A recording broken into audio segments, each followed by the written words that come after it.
Hey everybody, and welcome to episode 8 of May Google Be With You.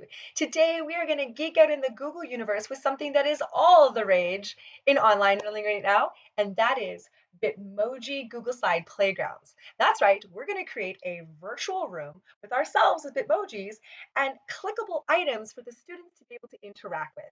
This is a lot of fun whether your students are in kindergarten or grade 12.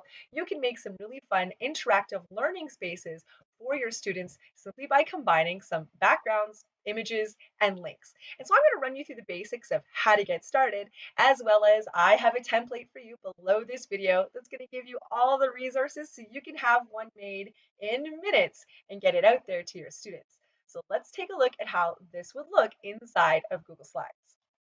So you can see here, this is my Bitmoji playground. It's a fun way to be able to showcase items on a shelf, on a wall, in a room. I've got my Bitmoji here. You can see I've got a steaming cup of coffee, a kitten sleeping beside me, some pictures on the wall.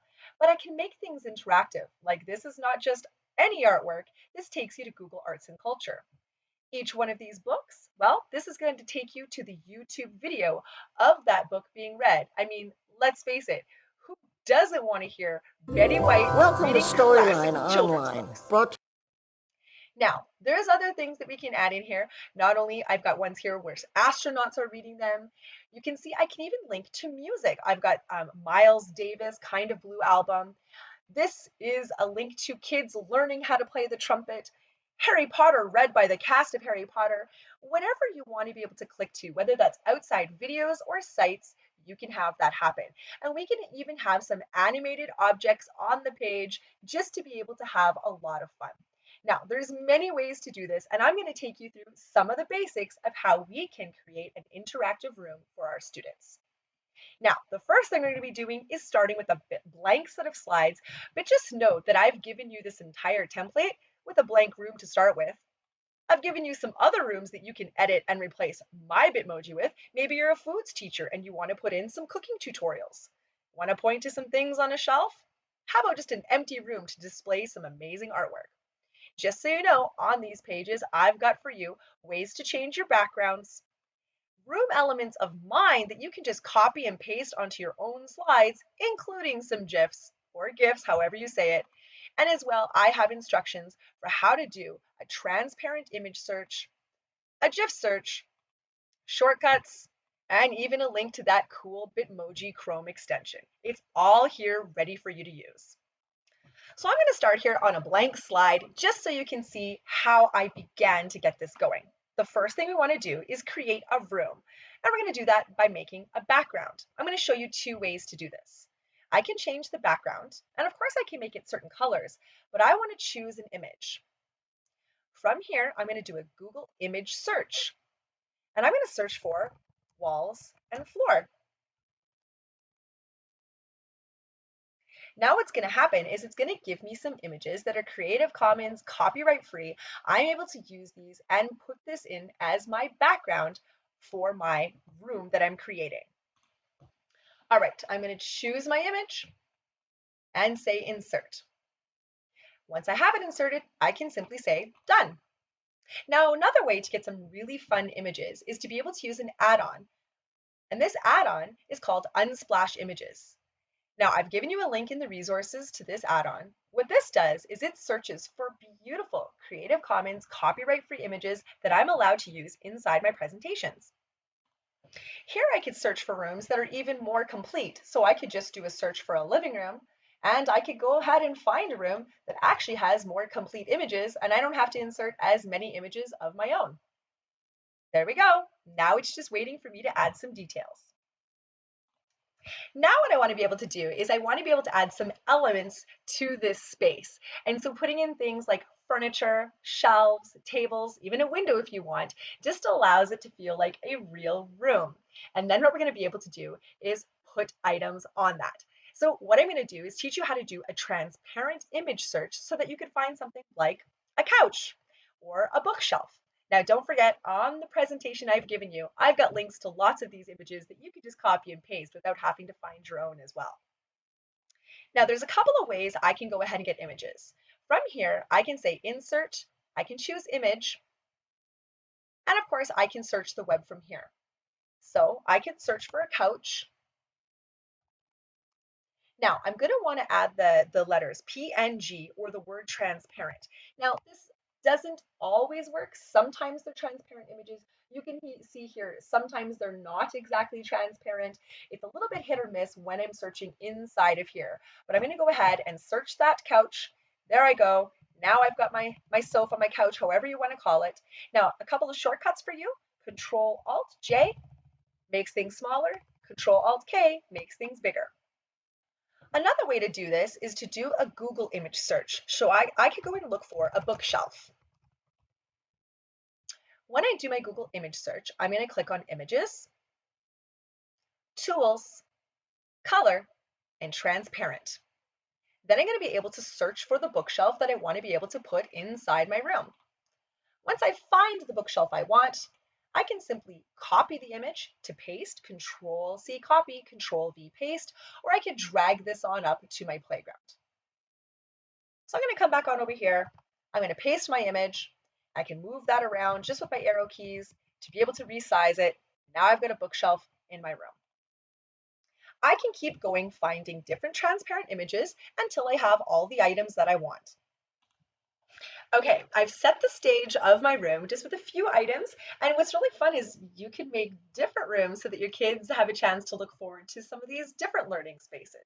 So you can see here I've put in some items like plants, posters, a whiteboard, a shelf, just to make it look fun and cozy. Now, I want to be able to add something called a Bitmoji. What a Bitmoji is it's an animated character of yourself. It's a cartoon character of yourself. And there's an extension that you can put in your Chrome browser. That is your Bitmoji extension. And whenever you want to search for a Bitmoji, you can. But of course, I can simply take a Bitmoji and just drag it right onto my scene, and I can have myself sitting in a chair here, being able to read. Don't forget Control Alt J and K help you resize things. I could be waving to my kids, talking to my kids, having myself in this scene. Now I'm going to be able to add even more elements. So what I want to try to do is I want to add some things like perhaps some books or a website or something I want my kids to interact with inside of this scene. So YouTube is full of fantastic children's stories of many different levels. And what I can do is I'm going to, first of all, find an image of that book. And then I'm going to go ahead and I'm going to find the video and I'm going to link it. So this is what this will look like. One of my favorite stories growing up was Yertle the Turtle. I loved this book so much, I signed it out every single day when I was in kindergarten. And my kindergarten teacher actually ended up giving me a copy of this book at the end of the year because I was the kid that read it the most. So I'm going to go ahead and I'm going to do an image search. I'm going to look for Yertle the Turtle. And again, I'm just going to right click and copy that image, or I'm going to save that image. Then I'm going to be able to put that inside of my scene. So I'll come back to my playground. I'm gonna paste it in there and Control Alt J to resize it and shrink it down so that it can even fit on my shelf. All right, now I want to be able to link Yertle the Turtle to something. So what I'm going to do is I'm going to go ahead and search for the video of the book. So here I found Yertle the Turtle, the YouTube video. I'm going to click share, copy that link, and now when I'm inside of my playground, I'm going to use a shortcut. I'm going to select that Yertle the Turtle book, and your shortcut of the day is Control K. Now it's going to open up a place for you to be able to link it. Control V, paste that YouTube link, and now this has become an interactive book. We can link to websites, YouTube videos, and more. Okay, so I've had a little bit of fun finding objects that I want to be able to link to different things. I've linked it to National Geographic Kids website. I've linked it to Epic Books. I even found some math manipulatives to link to so we can use that. And I got a little of my favorite music. So in here, I'm going to show you some of the other elements. You probably noticed that I have a little puppy wagging his tail. That's right. You can add GIFs inside of this just to make it even more fun. Kids are going to love looking around to find what is animated. Now, I've given you a few GIFs on slide number 10, just so that you can go through and you can find things like classroom guinea pigs, cups of coffee, you name it. But I do like my coffee, so let's go see if I can show you how to find a GIF of a cup of coffee steaming. So what I'm going to do is I'm going to search for a cup of coffee. with Steam. Once I've done that, I want to again go to Images, Tools, Type, GIF. Now, notice that some of these still have backgrounds. I don't want that either. So what I'm going to do is where it says color, I'm going to choose transparent again. Now I'm going to be able to go and find the sticker of the cup of coffee that I want to be able to put here. Let's check out this one. Oh, that's looking good. What I'm going to do here is copy the image address. This time in my playground, I'm going to say insert image by URL. Control V, paste that address. It's going to put in that cup of coffee. I can use my shortcuts to shrink it on down. And of course, I can put it over here on my table.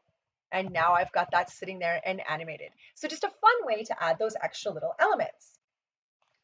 Now, I know we've been having fun. We're over the 10-minute mark, so I'm going to go show you the last two things I like to insert.